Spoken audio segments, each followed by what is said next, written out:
Hi, and welcome to the Marine Mammal Care Center at Fort MacArthur. I'm David Bard, the director of the center, and today we're going to walk around the facility and see our enclosures and also learn a little bit about how harmful algal blooms impact the animals in our care. This is our filtration system. The sand filters behind me are responsible for filtering the 20,000 gallons worth of water that we have in our 6 in-ground pools. Seals and sea lions, unlike cetaceans, don't need salt water for their skin or to remain buoyant. So we use a freshwater system here, and this is the area that's responsible for maintaining a healthy environment for our patients. This is our blood lab. The blood lab and the darkroom next door were put in 2003 and 2004 thanks to some grant work, some grant applications that we applied for. Prior to having the blood lab on site, we needed to send all of our samples to an outside lab for analysis. Now we can do them here and can usually get results within a half an hour of taking our sample. It's made our diagnosis and our treatment of these patients much more efficient. We call this area the staging area. This is the area we use for getting all of our food supplies, all our medical supplies together before we do any feeds or procedures. We may also use this area for non-invasive procedures such as tagging animals prior to release. Behind me is food prep, where all of the fish is thawed, inspected, weighed, and prepped for the day. And then beyond us is the med room or treatment room. We'll use that area for animal intakes, for keeping the animals' daily medical charts, also for weighing the animals, which we do on intake, prior to release, and periodically during their stay here. Here at the Marine Mammal Care Center, we don't name our animals. They are numbered sequentially as they arrive during the calendar year with something called the feral marking system. The series of dashes and angles that you see on this board are shaved into the animal's fur and will help us identify them. Okay, these are our isolation pens, or ISO pens.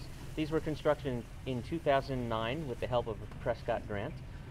We might use these animals for newer admits that we're still evaluating, for animals who aren't quite ready to be housed in with the in-ground pools, or for animals that we want to keep somewhat separate from the rest of our population. This is one of our 2 dry areas. The dry areas are actually very versatile. We can use piped in water to add portable pools. We can add additional fencing if we need to split it into multiple areas.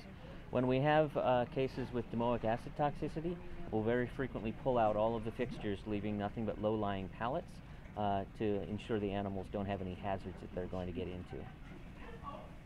These are our critical care enclosures. These pens are ideal for housing smaller animals, and since they're in one of our higher traffic areas, they're good for housing animals that need to be monitored more frequently. Pens 1 through 6 contain in-ground pools, which are used for animals who are ready to be housed with water access. Pens 1 through 4 are about 800 gallons, and the pools increase in size up to pen 6, which is about 12,000 gallons. When animals first move out of the dry areas, they may start off in one of these smaller enclosures so that we can monitor their feeding, monitor their medications, and as they're ready to move on to more competitive environment, they'll move on to the larger pools where they can participate in some communal rehab. Our larger pools are generally used for animals who are feeding competitively and who are getting closer to release. As it happens, the animals in this enclosure have been deemed non-releasable due to their ailments, so we're using this to house them until we can find placement options for them. Here at the Marine Mammal Care Center, our main goal is to successfully rehabilitate and release as many of our patients as we can. As such, we try not to habituate with them, get them to bond with us. As I mentioned, we don't name them. We minimize our contact to what is needed to feed and treat them successfully. In fact, while we were maneuvering the animals, we use herding boards. Those are handheld wooden boards that serve to protect us, allow us to move the animals, but also act as a visual barrier so that they don't get too habituated to people. One of the challenges, particularly when we have cases with domoic acid toxicity in-house, the management and the volunteer training. Some of these animals that are coming in are subadults or adults. They're coming in either comatose or very disoriented. Within a couple of weeks, as they start to regain consciousness and awareness of their surroundings, they can become very food aggressive, very active. So one of the challenges that we have is alerting our volunteers to that and maintaining a safe environment while still successfully treating our patients. My name is Lauren Palmer, and I'm the veterinarian here at the Marine Mammal Care Center at Fort MacArthur in San Pedro.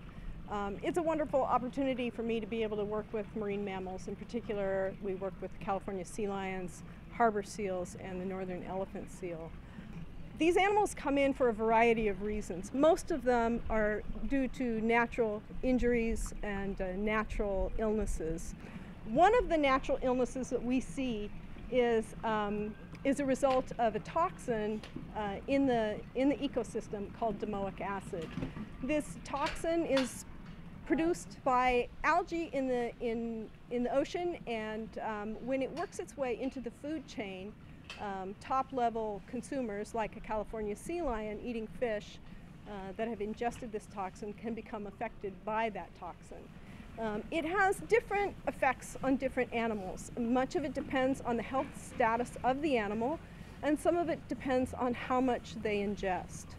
Because the toxin exhibits its effects primarily in the brain, what we see are behavioral changes and neurological symptoms. Sometimes the animals will just be lethargic. They'll be sleepier than you would normally expect. They may not run away from people when they normally would.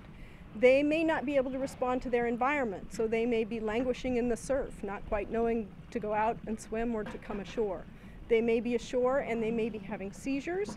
They may be in a coma, and with very severe cases, it can be fatal. Sea lions seem to be very sensitive to the effects of domoic acid. We have detected domoic acid in blood samples for northern elephant seals, but we've not been able to associate any clinical signs with that. So we think they're more resistant to the effects of domoic acid, or perhaps they're just not ingesting a sufficient amount. The sea lions seem to be very sensitive to the effects, and that is the species that we see most commonly exhibiting clinical signs of seizures, lethargy, coma, that sort of thing. So they really are a sentinel species for the toxin in the environment. Potentially, any animal that ingests domoic acid could be sensitive to its effects. And so we see birds that are affected. We see other animals, dolphins, and potentially people as well, if they consume seafood products that have been exposed to and been filter feeding, for example, with the toxin in the environment. For animals that are not releasable, in other words, they can't survive in the wild anymore, we do try and find a home for those animals in a captive environment, such as a zoo or aquarium. 2 of the 3 animals in this enclosure are not releasable. The large adult male sea lion that you'll see shortly is blind in both eyes, and so he cannot capture food or navigate his environment very well. So we're going to try and find a home for him. The other animal, the larger of the 2 on deck, is missing his left front flipper.